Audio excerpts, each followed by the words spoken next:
Okey, ED ni ataupun erectile dysfunction, nama Melayu dia orang selalu panggil mati pucuk lah. Ia sebenarnya bermaksud seorang lelaki yang tak mampu untuk ada ereksi ataupun boleh ada ereksi tapi tak boleh nak tahan lama. Selalu orang ingat mati pucuk ni langsung tak boleh naik. Tapi sebenarnya mati pucuk ni dia ada severity dia lah. Dia ada mild, moderate, severe. Yang paling biasa, tengah-tengah dan paling teruk lah. So yang paling biasa ataupun tanda-tanda awal masalah ED ni, dia boleh keras, boleh naik, boleh ada penetration, tapi tengah-tengah game tu dia dah layu.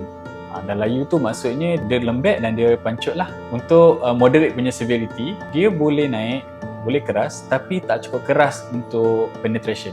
Nak masuk pun dah tak boleh dah. Dan yang last sekali yang paling teruk, dia langsung tak boleh naik. Buatlah macam mana pun, macam-macam stimulation kita bagi pun dia tak boleh nak naik lah.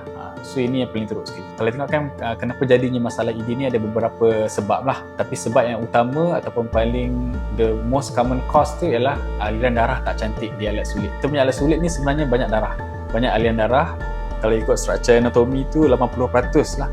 Memang penuh dengan darah saja. So darah ni penting untuk mekanisme ketegangan itu sendiri. So kalau flow cantik, ketegangan akan okey. Jadi majoriti orang yang ada masalah ketegangan ni, dia punya nombor satu sebab kenapa jadi ni sebab dia punya flow darah tak cantik. Kenapa tak cantik? Macam-macam lah.